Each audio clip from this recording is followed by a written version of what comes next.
In the quiet village of Nkwanta, nestled beneath the great baobab tree, lived a kind-hearted farmer named Kofi. Each morning, as the sun rose over the red earth, Kofi walked to his field to plant maize. He worked hard, his hands blistered, his back bent, but the rains were rare and the soil dry and stubborn. Day after day, Kofi returned home with nothing but empty baskets and a weary heart. Then one evening, as the sky turned orange and the stars began to wake, a traveler appeared at Kofi's doorstep. He was an old man, cloaked and quiet, holding something in his hands. Without a word, he handed Kofi a beautifully carved calabash, its surface etched with strange, ancient symbols. In a soft voice, the traveler spoke in the Frafra tongue. "Take this calabash. It holds magic, but only for a generous heart." And just as suddenly as he came, the old man disappeared into the night.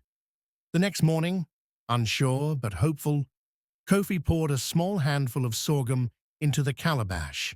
To his amazement, the grains began to multiply, filling the calabash to the brim and then spilling over. Kofi couldn't believe his eyes. He danced with joy, holding the overflowing vessel close. But then he remembered the old man's words. He walked to his neighbor, Ama's hut.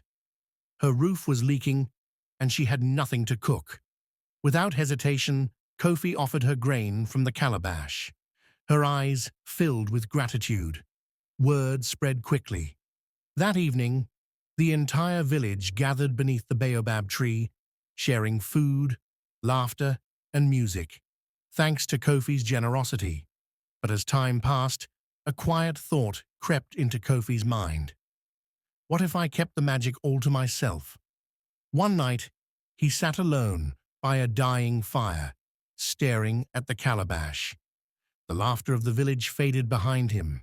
Curious, he poured water into the vessel to test it, hoping to unlock more secrets.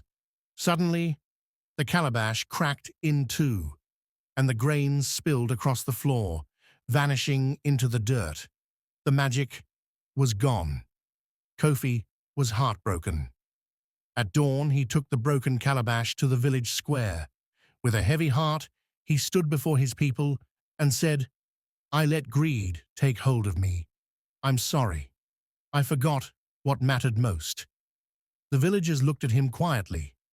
Then, one by one, they stepped forward and placed their hands on his shoulder. They forgave him.